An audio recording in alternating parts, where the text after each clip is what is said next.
E aí, galera, tranquilo? Ó, nesse vídeo daqui a gente vai falar sobre 10 mitos que a galera acredita, né, e que é passado assim praticamente de geração em geração. Entra ano, sai ano, tem gente se formando, tem gente entrando e, cara, tem certas coisas que não mudam, tá? Algumas crenças aí, alguns mitos que se criam, né, quando o assunto é estágio. A ideia é que hoje a gente desvendar esses mitos, beleza? Então, antes da gente começar, eu queria te convidar para você se inscrever aqui no nosso canal, deixar uma curtida aí, tá? E comentar para mim aí também, qual etapa dos processos seletivos que você tem mais dúvida? Fala para mim, escreve aí nos comentários que eu vou criar mais vídeos, tá? Dessas etapas que forem mais difíceis para vocês, beleza? Então, bora lá, bora entender aí quais são esses 10 grandes mitos que a galera tem.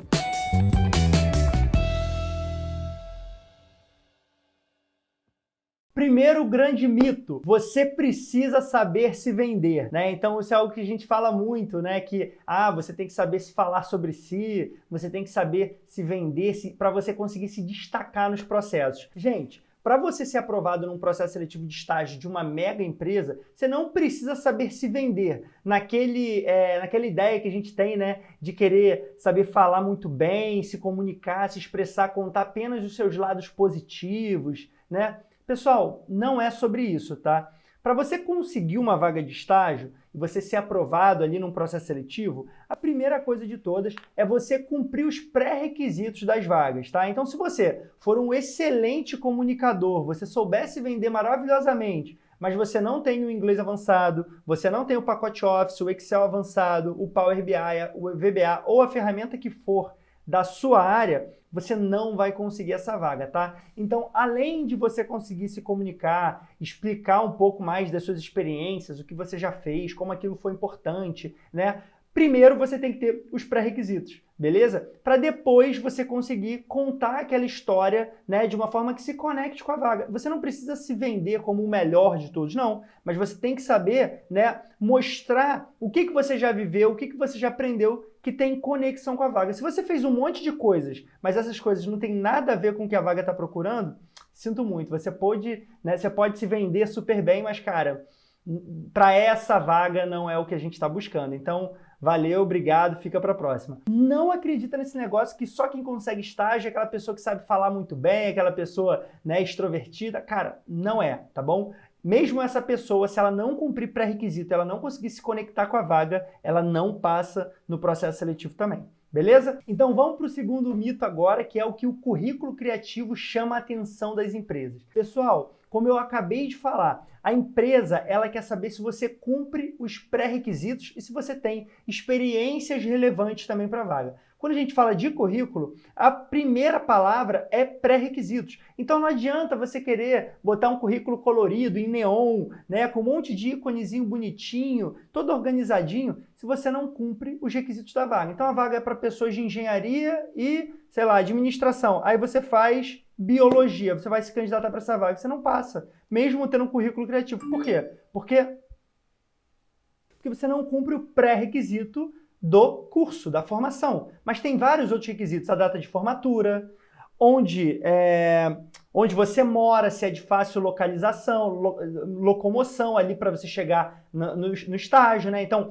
tem gente que mora em outras cidades. Como é que você vai, né, ficar 2 horas para chegar no estágio? Gente, as empresas avaliam isso também no presencial, tá? Tem pré-requisito, né, de cursos, tem pré-requisito, por exemplo, capacitações, você tem o Excel, ou então você tem o inglês avançado, isso também são pré-requisitos, tá? Além das experiências relevantes. Então, se você fez algo que dá para se conectar com a vaga, beleza, melhor ainda, você está ganhando ponto. Agora, cara, não adianta nada você escrever um currículo sem conteúdo e você deixar um currículo bonitinho, um currículo criativo. Gente, não é isso que vai fazer você conseguir aquela mega vaga de estágio, tá? A gente já tem aqui centenas de alunos que conseguiram aqueles estágios tops que todo mundo procura, todo mundo gostaria de ter, e eles usam o nosso modelo de currículo que a gente criou junto com recrutadores, que é preto e branco, beleza? Preto e brancozão. E ele consegue aí ser um imã de entrevistas, tá? A galera é muito chamada para os processos seletivos, beleza? Então esquece esse negócio também de currículo criativo, chama atenção. Terceiro mito.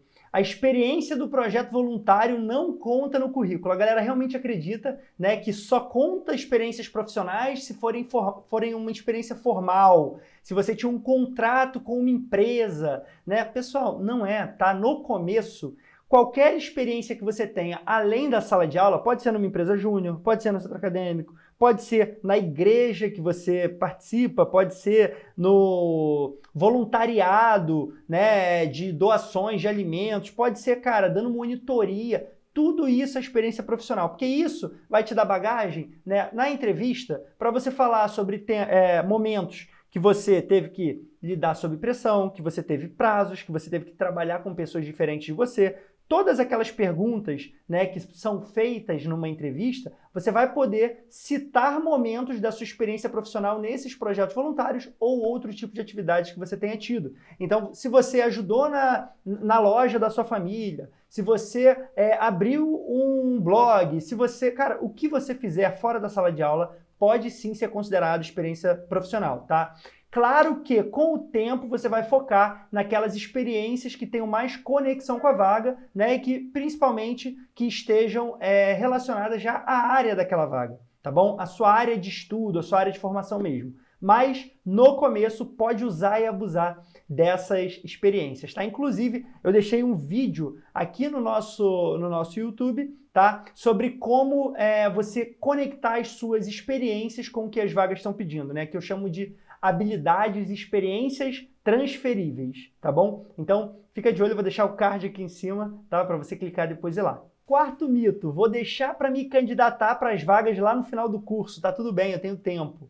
Pessoal, você não sabe como é o processo seletivo, é difícil, é demorado, leva meses, você é reprovado e você nem sabe, as empresas não dão, né, uma satisfação, um feedback.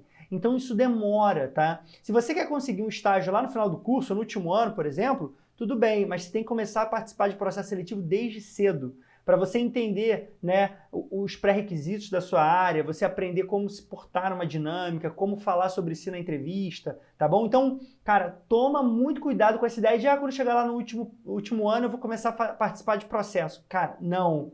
Tá? Começa no mínimo 2 anos antes. Eu recomendo 1 ano antes de você querer conseguir estágio. Então, se você quer estagiar 1 ano, cara, quando tiver lá faltando 2 anos, você começa a se candidatar para as vagas, participar de processo, se capacitar, porque vai demorar ainda, tá bom? Então, toma cuidado aí, não cai nesse mito. Quinto mito. Os meus certificados vão fazer a diferença. Cara, a quantidade de gente que vem fazer aula só para ganhar certificado é incrível. Tá? Sendo que, quando você chegar num processo seletivo, o seu certificado ele não vai ser um atestado que você domina a ferramenta. O que vai ser um atestado é o teste, né? Literalmente, né? O teste que você vai fazer durante o processo seletivo. Então vai ter um teste de inglês, vai ter um teste de português, que é a redação, vai ter um teste de Excel, tá? E a ferramenta que for importante para a sua área. Então, não cai nessa ideia de que certificado é o mais importante. Você tem que saber aplicar, você tem que saber usar. Até porque quando você entrar no estágio, vai aparecer lá um desafio para você resolver. Você não pode mostrar o certificado e falar, olha, eu consigo te resolver porque eu tenho certificado. Não, você vai ter que chegar e fazer o negócio na prática, tá? Então, cuidado com essa ideia aí que o seu certificado é o mais importante. Sexto mito, o meu CR vai fazer a diferença. Pessoal, já passamos da época que CR, né, que é aquele coeficiente, a sua nota na faculdade, sua nota das matérias, isso aí, dependendo do lugar do Brasil, tem um nome diferente. Mas aqui no Rio, e conheço muitos outros estados que também chamam de CR, que é o coeficiente de rendimento, tá? Mas é a sua nota na faculdade. Pessoal, antigamente isso era bastante importante, tá? Assim como a sua formação acadêmica, né? Todo o seu lado de estudo era muito mais importante até do que capacitações e experiência profissional. Mas hoje em dia não é mais assim, isso mudou. O que é mais importante é a sua bagagem profissional, seja num projeto de extensão, seja, enfim, fazendo outros projetos paralelos à faculdade e principalmente as suas capacitações. Então você domina as ferramentas que são exigidas pela sua área, você sabe usar, sei lá, a galera de comunicação e marketing, você sabe usar Photoshop, você sabe usar Illustrator, sabe usar o Adobe Premiere. Presta atenção, tá? O CR, né, essa nota, ela já foi muito importante, mas, cara, eu conheço muita gente que tinha CRs altíssimos na faculdade e ficaram com vagas ruins. E conheço pessoas que, tipo, só passavam ali, mal passavam nas matérias e conseguiram estágios, foram efetivados em empresas muito legais. tá bem? Então, não vai por esse caminho aí de achar que a sua nota na faculdade é suficiente, tá? 7º mito. Me formar no prazo certo vai fazer diferença. Também não, galera. As empresas, elas não estão mais preocupadas, tá, com quando você se forma, se você deixou de se formar no semestre certo, se atrasou um semestre. O que ela quer saber é quanto tempo você tem para estagiar aqui dentro. E depois, você domina o que eu estou te pedindo? Né? Então, são duas coisas, tá? Então, o tempo já foi importante. Hoje em dia, isso não é mais tão importante. Então, por favor, também, né, eu quero me formar, eu prefiro me formar no prazo do que conseguir um estágio e ser efetivado. Gente, você passou 10, 15, 20 anos numa sala de aula para você conseguir trabalhar, para você estar preparado para entrar no mercado, certo? Então, agora, no meu entendimento, né, a sua prioridade deveria fazer essa transição, certo? Claro que tem gente que estuda em faculdade particular, que não consegue, que é mais complicado, sabe? Mas se você tem alguma possibilidade de fazer isso, cara, vale a pena, tá? Eu focaria, mesmo que eu fique no último semestre fazendo 3 matériazinhas, eu ficaria para conseguir um mega estágio e ser efetivado lá e aí sim fazer essa transição da sala de aula para o mercado, beleza? 8º mito. Eu preciso me destacar na dinâmica de grupo para ser aprovado. Pessoal, cuidado, tá? Nessa de querer se destacar, a gente acaba querendo chamar atenção a qualquer custo, fala, atropela os outros, não deixa ninguém participar, quer apresentar, quer fazer tudo, né? Sendo que a dinâmica de grupo é justamente para entender como você se comporta e como você se relaciona com as outras pessoas. Então, se você conseguir se destacar trabalhando em equipe, né, colaborando com as outras pessoas, né, fazendo realmente o seu time ser um time, né, que se ajuda e que consegue resolver o trabalho de uma forma inteligente, beleza. Agora, saiba que você não precisa se destacar para você ser aprovado para a entrevista. Se você simplesmente mostrar que você tem um comportamento adequado para aquela vaga e você conseguir colaborar minimamente com a equipe, né, dar opinião, né, pedir a opinião dos outros, ser um integrante ali funcional, né, que consegue interagir, consegue pensar em soluções, você não precisa ser o líder do grupo para passar. Se você for um membro ativo, já é mais que suficiente. Então, membros ativos também são aprovados, tá? Então, muito cuidado aí na hora de querer se destacar a qualquer custo. Foca em ajudar o grupo, tá? Não em ter os holofotes para você, beleza? 9º mito. Se eu produzir conteúdo no LinkedIn, eu vou ser chamado para as entrevistas. Pessoal, LinkedIn é sim um lugar para você ser chamado, ser convidado por recrutadores, né, para entrevistas, para processos seletivos. Mas quando a gente está no começo, principalmente procurando estágio, isso é bem menor, tá? Bem menor. Isso é bem raro de acontecer. Então, antes de você querer, né, produzir conteúdo, postar seus certificados, cara, pensa comigo. Você cumpre os requisitos da sua vaga? Você está fazendo um currículo, se conectando com as vagas? E se você quiser usar o LinkedIn de uma forma inteligente, o que eu recomendo é que você use ele para se candidatar para as vagas, tá? Mas não fica nessa noia, né? Tipo assim, a galera hoje em dia acha muito que LinkedIn você tem que produzir conteúdo, você tem que ser ativo.